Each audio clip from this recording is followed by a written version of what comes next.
भिक्षुक के रूप में अपने भक्त के घर जाते हैं। भिक्षाम देहि, अतिथि धर्म का ज्ञान रखने वाली महाभागवत सुदामा जी की पत्नी सुशीला, ऐसा कुछ नाम था, निकली और उनका, क्षमा कीजिएगा, हमारे घर में जनना शौच चल रहा है। जनना शौच जन्म बालक का होता है तब उसे माना, मरना शौच और जनना शौच होता है। ठीक है, हम 10 दिन बाद आ जाएंगे। बोल मत आना। क्यों? क्योंकि ऐसा बालक का जन्म हुआ है कि जीवन में हम कभी पवित्र नहीं हो सकते।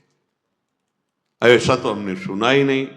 बोले सुन लो, हमारे यहां दरिद्र रूपी बालक जन्मा है, अर्थात हमारे यहां एक कण भी नहीं जो मैं आपको दे सकूं, कभी होगा ऐसी भी संभावना नहीं, इसलिए आप कभी मत आना।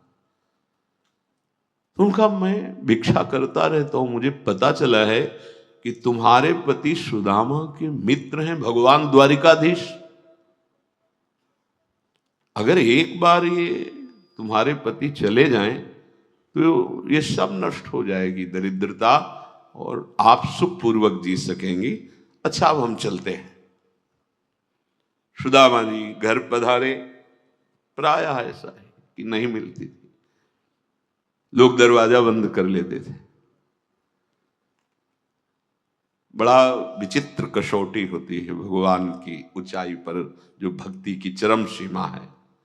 देखो ना, प्रहलाद जी को आग में जलाना, विष पिलाना, ये सब, और वो सामर्थ्य ऐसी, आप डरना नहीं। जो जितना बड़ा योद्धा होता है वैसे ही उसके सामने विपक्ष रखा जाता है। आप लोग इतने बड़े योद्धा नहीं हैं कि आप डरे। आपको डरने की जरूरत नहीं है कि भगवान ऐसी परीक्षा लेंगे। सामर्थ्य अपने भक्तों की वो दर्शन कराते, नहीं तो हम उनके कैसे गुण गाते। सुदामा जी की पत्नी ने कहा कि कोई एक भिक्षुक आया था, वो बोला कि द्वारिकाधीश आपके मित्र हैं? तो उनका मित्र का प्राण है, जीवन है, आत्मा है, सर्वस्व है वो तो। फिर भी आपकी गरीबी उनको पता है। आप जाओ, एक बार जाओ, कुछ दे देंगे तो बच्चों का पोषण हो जाए। कभी नहीं जाऊंगा, इस बात के लिए तो कभी नहीं जाऊंगा, उनसे भी नहीं कहूंगा, नहीं नहीं, ये कभी नहीं हो सकता। बहुत प्रवीण थी सुशीला जी। उन्होंने कहा कि यदि आप दर्शन के निमित्त, उन्होंने सोचा जाएंगे तो कुछ न कुछ तो दे ही देंगे, दर्शन के निमित्त।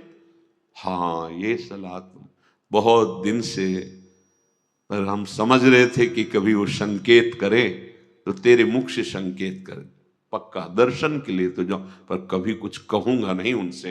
हाँ, मत कहना, पर अपने प्राण प्रिय मित्र के पास जाऊं तो कुछ तो भेंट चाहिए। गुरु के पास, मित्र के पास, बेटी के, हाँ ऐसे कुछ, भगवान के मंदिर में कुछ पत्रम पुष्पम फलम, कुछ तो। घर में ही नहीं तो कहां से दें आपको।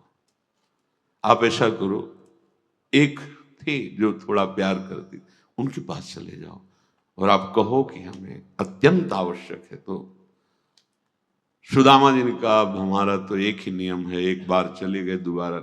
उनकी पत्नी गई और उनसे कहा, सखी कभी ऐसा अवसर मिला तो वापस कर देंगे आपको, कुछ हमें दे दो, हमारे पति द्वारिकाधीश उनके मित्र हैं, मिलने जा रहे हैं।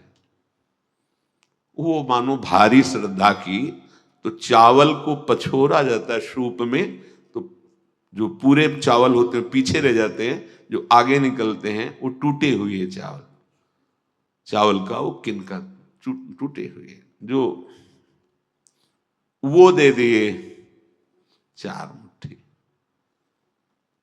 एक फटे से कपड़े में सुदामा जी की जो अकिंचन मूर्ति, मतलब धोती पूरी थी, अगर वो धोती पहने तो अंग प्रत्यंग उनके दिखाएं, तो उसको फटी धोती को उसको कई परत में करके ऐसे शरीर ढके, अस्थि मात्र होए रहे शरीरा, ऐसे वो पोटरी में तंदुल बांध करके, ऐसे भगवान मित्र हैं, उनके चिंतन में, उत्साह में भर करके रास्ते की थकान उनको पता नहीं चलती है।